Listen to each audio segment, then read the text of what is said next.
umugore, umubyeyi, umwana w'umuntu kandi ubyara umuntu. Umugore si umuntu mw'abantu. Umugore si umuntu. Umugore si umuntu, umuntu nyir'ubugenge, umuntu utwara umuntu mu nda, urumva ari umuntu. Nukuri umugore si umuntu. Ubona umugore ari umuntu ra? Umugore si umuntu. Umugore si umuntu do. Umuntu numvise mu mateka waturanga rw'intumwa kumbehe mu kanya nk'ako guhumbya umwami ati ndavuze umugore agaturavuze. Basibye ba nyirantware nukuri umugore si umuntu. Umugore si umuntu. Umugore si umuntu. Woman, a warrior is a woman. Woman.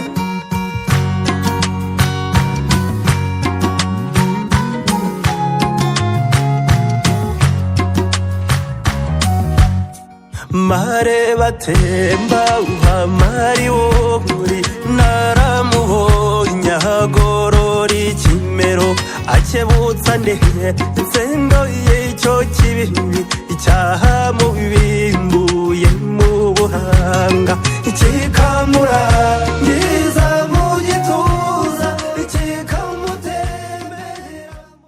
Muraho neza nanone. Are you good? How are you doing now? Again. Are you happy? Muranezerewe? Yes. Ko ntabibona. Are you happy? Ndishimye. How do you say are you happy in Swedish? En glada. En glada. En glada. Murakoze Banyarwanda Banyarwandakazi namwe inshuti z'u Rwanda. Thank you all Rwanda and all friends of our country Rwanda. Mu izina rya nyakubahwa Ambassadeur Dr. Diane Gashumba. In the name of our beloved Ambassador Diane Gashumba. Wansabye kumuhagararira. She's the one asked me to be here in her place. Murabizi neza ukuntu abakunda. You know how much she cares and the way that she loves you. Kandi natwe twese muri embassy turabakunda. And all of us in our embassy we love you so much. Ndizere yuko nza kugerageza guhagarara mu birenge bye nkavuga nkababwira ubutumwa bwe nkaho ari we urimo kubibabwira. I hope that I will be in a good position to put my feet in her heart for you to know the word not coming in the deepest of her heart as she's the one who is talking to you. Reka mbanze mbashimire yuko mwanyakiriye nanjye n'umuryango wanjye mu muryango mugari wa Sweden ariko no mu muryango mugari w'abanyarwanda baba mu bihugu by'amajyaruguru y'u Burayi. Let me take this advantage to thank you for the way that you welcome me and my family in this beautiful community as a Rwandan, and I can take this advantage to thank all countries around and all the countries for receiving me and welcoming me and my family. Rero kuri uyu munsi and today dushimire cyane ubuyobozi bw'igihugu cyacu. Let us narrate and thank our country. Nyakubahwa Perezida wacu Paul Kagame waduhaye ijambo. His Excellency, our beloved President Paul Kagame, the one who gave us this opportunity in the world as women. Abanyarwandakazi turahirwa. We Rwandan women from Rwanda, we are so privileged. Abanyarwanda turahirwa. And all Rwandan, we are privileged. Kugira ubuyobozi buha agaciro umuntu ntako bisa. To have the government that give us this value, there is nothing to compare to that.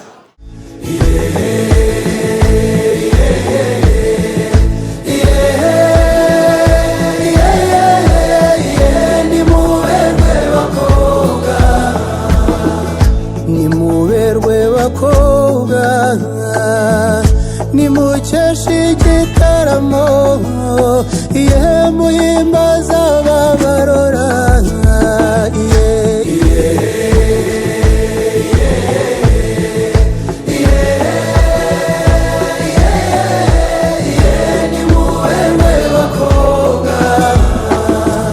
nabakunze nkibabona ndabakumbura mbafite.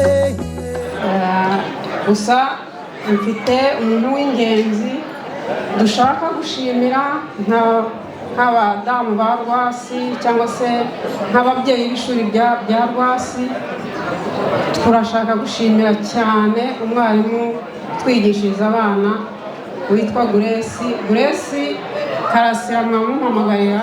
We want to thank someone who is so special here because she is the one who is behind every dance that you have seen here.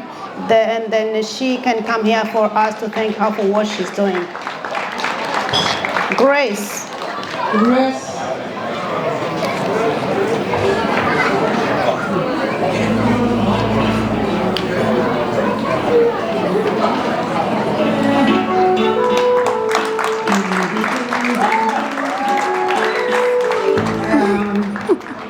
Grace ni umwana udukundira abana, ubigisha, witanga cyane mu buryo mutakumva.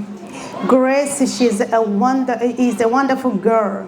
She is the one who is behind everything that you have seen here. She loves our children and she gives the best of herself to them. Grace, turagukunda cyane. Grace, we love you so much.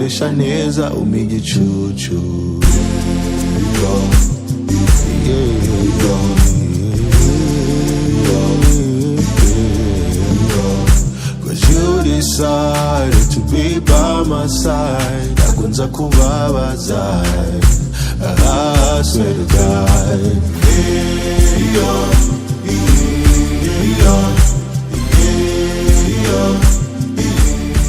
Parfumerie Stéphanie na Pullman. Aïe!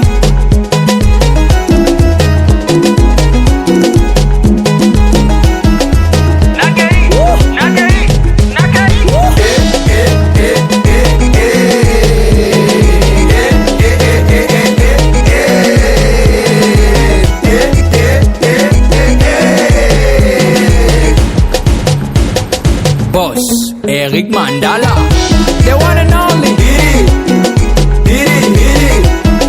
Le patron Boss, Abeda Chou, Papa Benjamin Wenga, Patty Benz.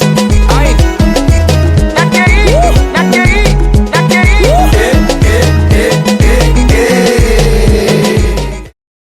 Umunsi nk'uyu nguyu, En special dag som den här. ni umunsi twebwe nk'abategarugori n'abari.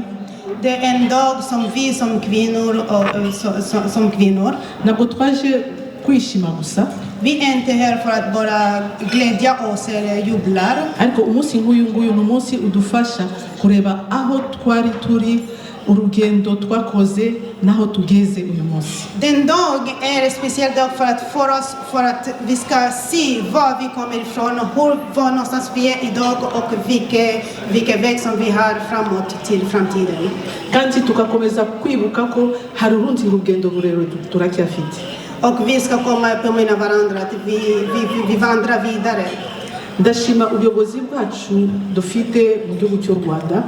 Ndashima perezida wacu Paul Kagame. Jag tackar för vår regering och jag tackar vår president Paul Kagame. Ndashima ndabwira abagore bose tumuha amashi. Jag vill att ni kvinnor ska klappa händerna för vår president Paul Kagame. Ahantu atugejeje. För han har tagit oss från någonstans och vi är någonstans. Ntabwo ngiye kubisubiramo, MC yabivuze. Jag kan inte upprepa den för att MC har redan sagt om det. Umugore ku isonga mu iterambere.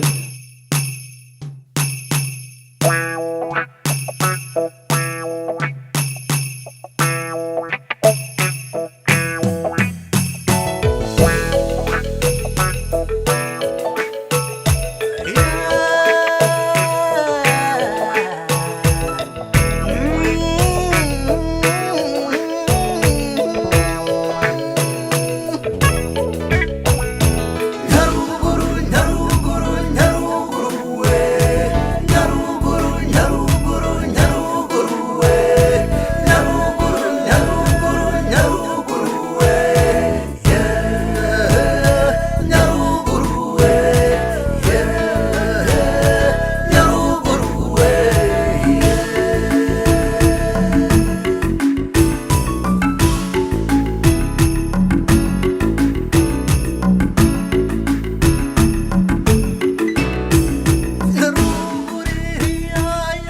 we gathered to celebrate International Women's Day and at the same time highlight women who have changed the world, especially women from Rwanda.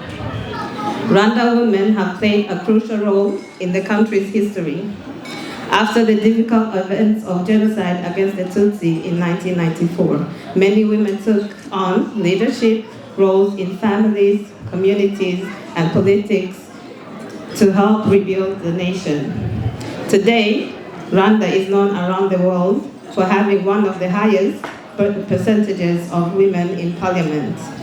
Women lead businesses, organizations, and community projects, and they inspire the next generation. I mean, we already have an example. Look at our ambassador, even if she's not here today. Women's strength is not only about politics or power. It is found in mothers, sisters, teachers, entrepreneurs, and young girls who dare to dream big.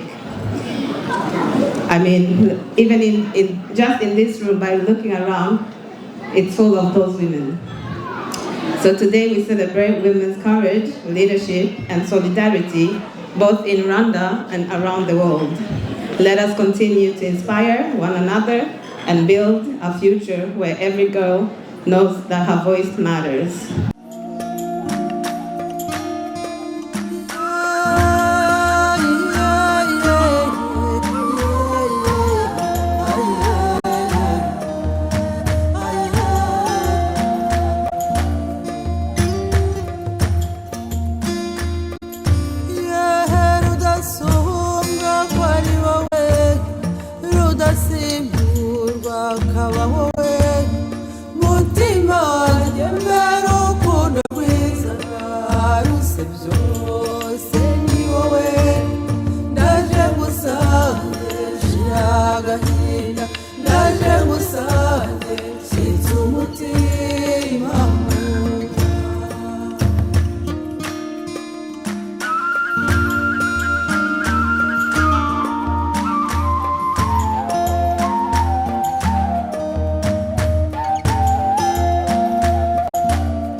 turagira ngo dushimire ubuyobozi bwa ambasade bukomeza kubana natwe umunsi ku munsi igihe cyose dufite ibikorwa by'abanyarwanda.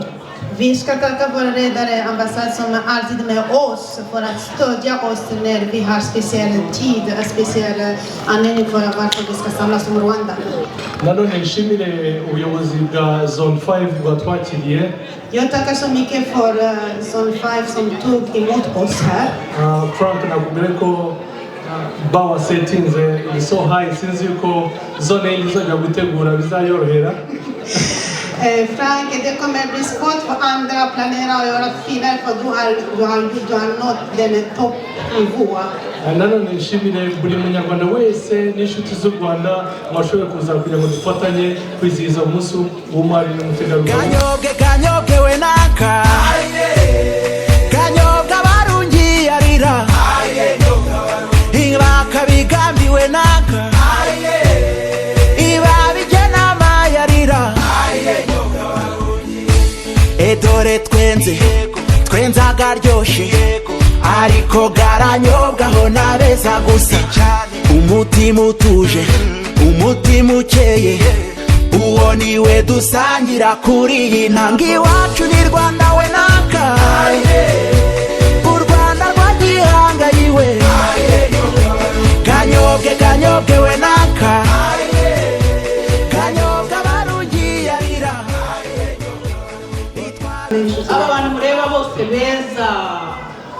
hose Göteborg no ku nkengero twa dukomine tundi dutoya för shopping hose n'abacu. De fina människor som ni ser framför er, de kommer från Göteborg och kring Göteborg och de är här just för att... Uko mubareba rero baturutse mu mujyi wa kabiri nuko bamenye mu kapitali nitwe dukurikiraho sibyo. Så det betyder att efter Stockholm är det vi som följer. Och det syns. Yego. Rero turabashimira ko mwateguye rwose mwateguye umunsi mukuru mwiza nk'uyu. Vi tackar er Rwas för att ni har planerat den här speciella fina dagen. Zone ya munani twumvise ko hari umunsi w'abari n'abategarugori twagombaga kuza twese turi beza gutya. Ja, förstås. När vi visste att vi har planerat den här speciella dagen, hela sån upptag, vi har tänkt att vi ska komma hit och se bra ut och fint som ni ser oss här. Tugashimira na zone iyobowe na Tonto Frank. Ntabwo invitation iyo twaribure abantu natwe beza bavuye muri zone ya munani. Ja, vi tackar jättemycket. Och då kan man erbjuda oss att vi skulle inte missa denna möjlighet. Vi som är ju som nummer 8. Tugashimira na ambassade yacu ihagarariye igihugu cyacu neza. Vi tackar våra ambassad som står för vårt land här på bra sätt och speciellt sätt så mycket som vi kan tacka. Kugira ngo iyo bavuze umugore nk'abanyarwandakazi twiyumva cyane kurusha abandi. Ja, du vet att när vi pratar om kvinnor, vi som är Rwanda, vi fattar världen mycket djupare än någon annan. Kandi ambassade nayo itatubonye nkayo tugora ngira ngo nta cyakoreka sibyo. Rero ambassaden vet att vi är Göteborg och vi är viktiga också. Rero turabashimiye. Vi tackar er. Kandi turakomeza dusabane murakoze.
Kuri uyu munsi twizihiza abagore, As we acknowledge the day, special day for women, ndabasaba kongera kwigenzura mu marangamutima, I want you to check your feelings, imico your way of doing things, n'imyitwarire, culture and the way of doing. mumenye kwibungabunga. Learn to how to safeguard yourself. To safeguard yourself. Mumenye kwibungabunga byose mugamije kwiyubaka. As you guard yourself and build yourself. Uyu munsi wongere kubibutsa ko uko mukunda abandi, let this day remind you the way that you love others, mukabitaho, and you take good care of them, mukabamenya, and you know them, namwe ari byo bibakwiye. so that is the same thing that you deserve. Uko mwita ku buzima bw'abandi, As the same way that you take good care of other people's lives, namwe mwite ku bwanyu, and take good care of your lives as well. cyane cyane ubuzima bwo mu mutwe. Especially mental life, mental health. Umunsi mwiza w'umugore. Have a beautiful day of Women's Day. Iryo si ijambo ryanjye, ni ijambo rya nyakubahwa Madame Jeannette Kagame, First Lady w'u Rwanda. Turanezererwa turi hano.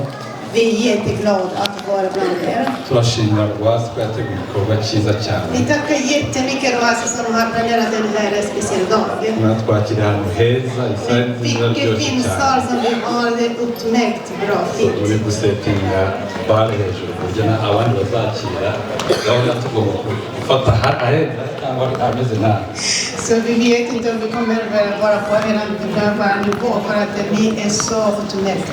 twongera agashimira abo twazanye baje gushyigikira kino gikorwa. Jag tackar alla som har följt med oss för att uppstötta den här moment.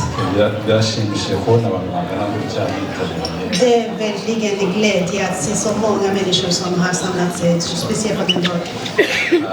ndagira ngo mbashimire mu rwego rwa zone ariko no mu rwego rukuru rwa rasiye n'ubundi bukuntu uduhagarariye ahari mwakoze kwitanga Imana ibamugisha. Jag tackar för er för RCE och zonen, hela zonen. Och jag tackar så mycket för allting som har gjort. Det betyder mycket för oss. arakoze cyane uhagarariye zone ya gatandatu aba baturutse Stockholm n'ahantu kure cyane mwabongera amashyi menshi cyane guturuka Stockholm. Woman, a savior is a woman, yeah.